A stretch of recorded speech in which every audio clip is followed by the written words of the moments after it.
Para ti, ¿qué es un objeto peligroso? En general, que tú dijeras, uy, es cortopunzan. Pues lo que se encontró en este museo después fueron gafas, labiales, bolsos, libros, cédulas, documentos. Era catalogado como peligroso. Y eso era catalogado como peligroso. Luego de eso los llevaban al segundo piso y dividieron a las personas en razón de su sexo, es decir, mujeres a un lado, hombres al otro, y en razón a su nivel de sospecha. Este museo, pues cuando sucedió la toma y la retoma, era una especie de santuario, era un altar para esos próceres de la época. Tenía 25 años de creado cuando sucedió lo del 6 y 7 de noviembre. Hacia el mediodía entramos al colegio y de pronto nos dicen que se acaba la jornada, que tienen que salir corriendo, que nos fuéramos para la casa. Entonces dijimos, no, pues a mí quién me manda. 13 años, un niño que anda por la calle desde los 3 años, yo lo último que voy a hacer es irme para la casa, pero veo que hay algo pasando acá en la Plaza de Bolívar. Había un caos. Los militares o la guardia presidencial de momento, que siempre estaban bien puestos, bien elegantes, ese día estaban pálidos, estaban desencajados. Yo me enteré que a las personas que salían del Palacio con vida las traían al Museo Casa del Florero, pues porque era el lugar más cercano y también porque por algunos momentos podía ver por televisión cómo salían derecho de allá hacia acá por como un camino indio. Entonces se alcanza ahí sí a escuchar muchísimos disparos y zumbaban en el aire. Pues para nosotros realmente era algo pues, de emoción. Y luego empiezan a mostrar las escenas cuando personas salen de allá y las meten acá, a este museo. Y pues yo recordaba que alguna vez habíamos estado en el museo y bueno, que las personas las están sacando. Pero no, por arte de magia se desaparecieron. Ya a las 5 de la tarde, pues nadie daba razón de ellos ni de ella. Entonces yo me comencé a desesperar. Mi primer ejercicio que yo hice fue venirme y todo estaba perdonado. A nosotros no nos dejaba pasar para ningún lado. Decía que nos sacaban a la casa del florero. Esta casa pudo no haber sido utilizada como un centro de operaciones militares en el 85 y quizás solo contaríamos los relatos del 20 de julio y así nos hubiéramos podido quedar, quizás con unas reflexiones diferentes, pero el hecho de que ya esto haya sucedido cambia radicalmente la historia de la casa. Nunca va a dejar de ser la casa del florero. Eso es un relato que los colombianos siempre vamos como a nombrar a esa casa de esa manera, pero pues sí es un hecho que cambia y atraviesa la casa como una grieta, ¿sí? A las 6 de la tarde los guerrilleros pidieron que el procurador de la Nación y un famoso periodista de un noticiero colombiano fueran al palacio para negociar y llevar sus peticiones al gobierno. Pero la respuesta del gobierno fue un no rotundo a las peticiones guerrilleras. Este es el final. Desafortunadamente lo que ocurre arriba sigue siendo hoy para nosotros parte de el misterio y estamos intentando esclarecer la verdad. No sabemos muy bien qué pasa arriba. Sabemos que hay unas salas en donde se siguen haciendo los interrogatorios que rozan el uso de la fuerza innecesario y hay otras salas donde esos interrogatorios pues no tenemos muy bien claro qué pasa allí. Por eso las llamamos cajas negras. Uno de los espacios que más me impacta son las escaleras que dirigen al segundo piso. Estas escaleras en la investigación pues, que hace la Comisión de la Verdad y Forensic Architecture en el 2022 determinan que las escaleras se convierten en un filtro para llevar a las personas clasificadas como especiales, como sospechosas de colaborar con la guerrilla. Entonces todo el segundo piso, en donde de hecho estamos en este momento, se convierten en salas de interrogatorios y de torturas. Los familiares también manifiestan mucho que a ellos no les gusta subir.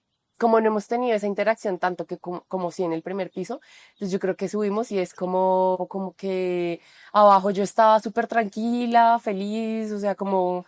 Y cuando subí mi cuerpo de verdad como que se tensionó. Para mí se mueven muchas sensaciones de dolor, de rabia, de tristeza, de saber que pues hasta acá sabemos su historia. O sea, en realidad, qué pasó con ella, qué pasaron con sus familiares. Venir a la Casa del Florero significa mucho históricamente hablando y política y culturalmente hablando. Pero para nosotros venir acá es sentir la tortura de 11 personas mirando la pared con las manos entrelazadas en la nuca.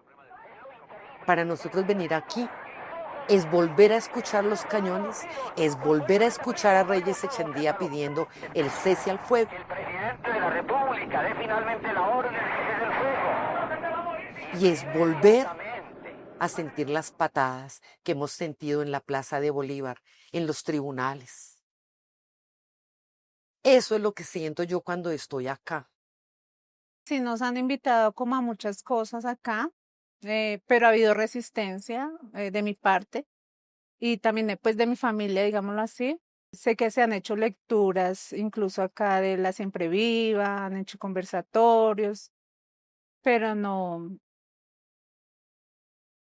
me resisto. Es un lugar del que me resiste a hacer cosas. A veces sí se sienten pues como unas energías pesadas, no les voy a mentir. Eso lo siente mucho el área de seguridad. Por ejemplo, cuando están en la sala donde estamos en esta entrevista en este momento, es una sala que este año y con esta exposición transformamos, abrimos las ventanas, ya tenemos acceso al balcón, pero es una sala que se suele sentir muy pesada. Sabemos que esta sala sí fue un lugar donde hubo interrogación y torturas. Que las estructuras físicas, al igual que los muertos, dejan recuerdos. Así como los muertos nos dijeron, en el caso mío, el examen de medicina legal de Bernardo de Necroxia me dijo, salí vivo, me torturaron, me asesinaron, me desaparecieron. Él me contó su historia. Esta casa me cuenta la historia hasta donde Bernardo es sacado de aquí con sus compañeros para el Cantón Norte. Luego de aquí se hacían unos traslados al Cantón Norte y a un cantón en La Victoria que ni siquiera se ha prestado para la investigación preliminar, pero lo que sí sabemos es que la gente después de que llegó a este lugar no volvió a su casa. Por eso hablamos de desaparecidas y desaparecidos del Palacio de Justicia. Y reconocemos que como museo, desafortunadamente esos 2 días no fuimos un museo, fuimos un centro de operaciones militares. Posterior a ese hecho, que fue la primera vez de entrar a esta casa, vuelvo con un escritor y amigo, un profesor, Fernando González, para hacer un documental que hicimos con él. Trabajamos por primera vez en este segundo piso. Lo que hicimos para la película que le estaba haciendo era salir justo por estos balcones y asomarnos, como mirar de un lado a otro. Y fue muy frío, con mucho miedo, tenía mucho pensamiento de que estaban ellos por aquí, de que lo sentía. Porque el choque, nomás al empezar a subir la escalera, pues ya siente uno el frío de la muerte, del terror, de la angustia, de la rabia. Es una cantidad de sentimientos que uno al ver la casa no compaginan con la casa. Y creo que tuvieron que traernos hasta psicólogo porque fue bastante traumático esperarnos, asomarnos. La toma salió hermosa, pero sí terminamos un poquito conmovidas y como bien tocadas por ese hecho. Lo hicimos acá. Yo creo que acercarme aquí a este museo, no, estoy segura que tiene que ver mucho con alguien que estimo y no la puedo dejar de mencionar, que se llama Emma Zapata. Ella de una forma muy amable nos fue acercando a la Casa del Florero y aquí vinimos a hacer bordados, vino mi hija, vino mi nieta, con unos ejercicios de perderle este miedo y como este fastidio que le teníamos a este lugar, muchos de los familiares. Fue un ejercicio muy lindo y eso de sacar también la lucha, la memoria que nosotros llevamos todo este tiempo. Más duro cuando uno comienza como en el lado de la boca o como en los ojos. Entonces eso me da como nostalgia, como ver que uno la tiene ahí al frente. Yo le propuse, no a Emma porque Emma no estaba, pero a Elvirita que dirige. Esto le dijimos que queríamos, que era para nosotros un honor poder traer esta obra que la hicimos hace 7 años aquí.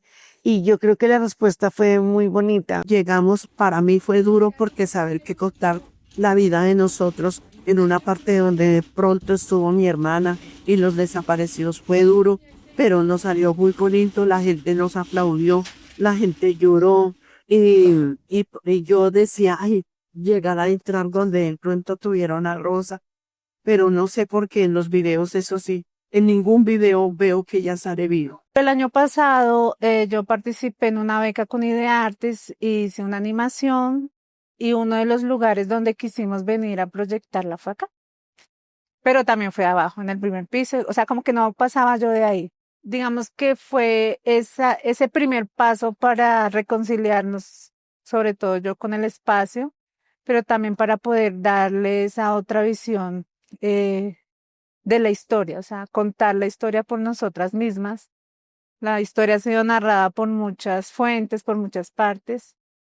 A veces la palabra también se va cansando y la memoria se va olvidando, entonces yo que siento que la animación nos dio esa oportunidad de dejar muchas cosas que están en nosotras y en nuestros recuerdos allí. Y pues ponerlas en las paredes de la casa del florero para un noviembre, que fue el año pasado, pues también es muy significativo para nosotras como familias. Después de recibir esa información, ¿cómo creen ustedes que, no sé, los cuadros que van a ver, piensen ustedes que son testigos de esos hechos, que el florero de Llorente estaba en medio de esa angustia colectiva? ¿Cómo sienten ustedes ahora entrar a este museo? Pues creo que cambia la perspectiva, porque tú esperas o no esperarías como saber que pasaron todos esos cerros y que aún sigue sin esclarecerse. Yo creo que el cambio frente a lo que siento al venir al museo tiene que ver mucho con la recepción de la gente que esté acá. Y yo siento que es una gente más humana, que entendió, como decía la frase que sacaron el año pasado, que esa vez el museo no fue un museo, se convirtió en otra cosa. Para mí era uno de los temas que menos yo quería tocar cuando llegué a este museo, por mi historia familiar. Mi abuelo, Rafael Antonio Valencia Muñoz, es desaparecido en el 85, era guerrillero del M-19 y es una de las razones por las cuales el M decide hacerle un juicio por traición a Belisario Betancur y al ejército colombiano que rompe los acuerdos de paz, pues desde el primer momento. Entonces, para mí, como una individua con una historia familiar, era un temor muy grande, porque no quería precisamente que mi historia familiar sesgara la narración. Es más, durante mucho tiempo no comenté ni dije que tenía esta historia familiar, también porque la vergüenza que nos cae a las familiares y a los familiares de guerrilleras y guerrilleros en este país es muy grande y nos impide también hablar de nuestras propias memorias y duelos. Yo creo que esa es como la razón más grande de enfrentar un poco como la tristeza y el dolor que da entrar al lugar. Y es como, igual hay que lograrlo, igual necesitamos que la casa también sea responsable un poco pues, de qué pasó. Creo que muchas veces el temor que existe alrededor de hablar de la toma y la retoma es la respuesta evasiva o la indiferencia de la gente que viene al museo. Y yo, Amanda, más bien he sentido que para mí mi temor es ponerme muy vulnerable y como me he puesto tan vulnerable, creo que la gente logra también entender que esto nos toca de muchas maneras y que es un espacio para sentir y para llorar y para conmovernos con la historia de este país. Y cuando las personas que trabajan acá entienden que nosotros como familiares sentimos dolor al entrar acá, pero son cálidos, son amorosos, entienden la historia, entienden lo que hemos vivido, hacen que nosotros sintamos no felicidad, pero que sintamos esa tranquilidad de traer nuestras cosas, de sentarnos acá, de trabajar en este espacio. Creo que con el tiempo he ido generando una conversación mucho más amable y empática también, porque yo también he sentido que este museo ha sido un espacio amable también para mí y para mis memorias. Creo que eso es lo más bello de este museo, que me ha permitido a mí incluso, con mi historia y con lo que cuento y lo que no cuento, tener un espacio seguro. Para nuestros visitantes, para los familiares de las víctimas y para los sobrevivientes, hay que darle a esta casa otro sentido. Y hay que darle la posibilidad de que esos espacios que tuvieron y vivieron hechos tan horribles, pues en este momento puedan alojar una exposición, puedan dar lugar a un taller, puedan permitir que los familiares de las víctimas entren y vean que aquí ahora sucede otra cosa y que no nos olvidamos de lo que sucedió, porque es algo que siempre tenemos presente, pero que podemos darle al lugar un significado diferente. pues el museo igual no va a ser como lo que tiene que hacer el Estado colombiano sobre la repartición. El museo puede llegar a lugares donde puede como nombrar, donde puede dar memoria, donde puede como hablar sobre la verdad, pero el museo no va a ser como el proceso de justicia y de reparación. Entonces, si miramos el florero que se rompió y miramos el edificio que se rompió, ahí generamos dos patrones que si no se revisan, se generará una tercera, a ver si un día lo entendemos, que es cuando nos sale una alergia, empezamos a atacar el origen de la alergia y es darnos cuenta que hay algo que se amarró, dos traumas enlazados, y yo creo que ese es el trauma que hay acá, enlazado con la justicia. Creo que si estas baldosas hablaran, no contarían solamente qué pasó con todos los familiares de los desaparecidos, que es por lo que yo estoy acá, que es por lo que mi corazón se mueve, sino todo lo que tiene que ver con la historia, independiente si fue el florero, si fue un espejo, si fue lo que fue. Creo que el piso guarda mucho de esos recuerdos, las señales que hay en el piso. Ahorita, cuando la gente entra, todavía busca el florero y qué pasó con el florero, pero este es un lugar de memoria en el que obviamente eso hay que darle importancia, es, digamos, lo fundacional, pero a partir de ahí han sucedido otros hechos, como el 6 y 7 de noviembre del 85, que la gente tiene que tener presentes y pensar en el florero que motivó todo ese proceso de la independencia, pero también en esos hechos recientes que por ser tan violentos generaron y partieron de verdad la historia del país en dos. Para este noviembre estamos pensando en inaugurar una sala que va a estar como una sala permanente, pero eso no significa que no vaya a cambiar con el tiempo. Es decir, vamos a tener un espacio exclusivo dedicado para hablar de la toma y la retoma del Palacio de Justicia, en un primer momento con unos objetos fijos, pero que la idea es que con el tiempo quienes lleguen a este espacio puedan seguir contribuyendo a esas nuevas narraciones de memoria. Nos estamos pensando también espacios de conmemoración, siembras conmemorativas, talleres para escribir la memoria, es decir, estamos planeando no solamente la apertura de una sala, sino crear espacios para que otras personas puedan acercarse a sus propias memorias individuales y a las colectivas. Van a encontrar entonces los rostros de los desaparecidos del Palacio de Justicia, pues son 12 casos de desaparición. Sabemos que hay más casos que aún están en búsqueda pues de rastrear a estas personas, pero estos rostros han sido de personas que han buscado durante todos estos 40 años justicia, reparación y verdad y esclarecimiento desde diferentes entidades, desde diferentes instancias también legales. Para mí la desaparición es el delito más grave en este país. Tener una persona desaparecida es muy doloroso.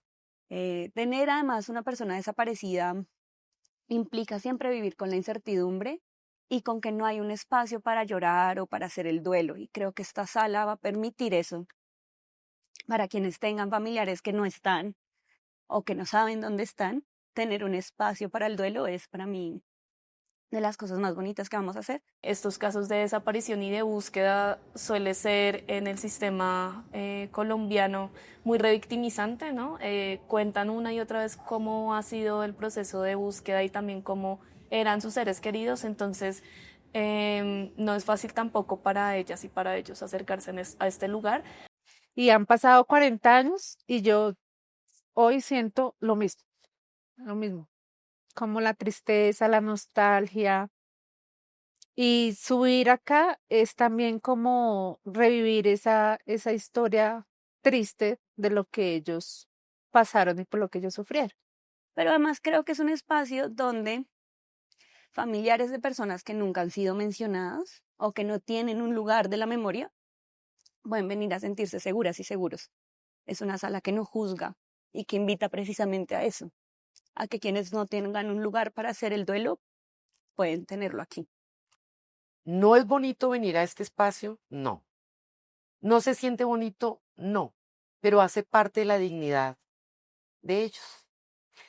No es hacer memoria como un ejercicio, sino es sembrar, mostrar un legado de dignidad al pueblo colombiano. Y eso solo lo mueve el amor. Y nosotros como familiares siempre lo hemos visto con amor y desde el amor y para cambiar construir y tejer una sociedad mejor.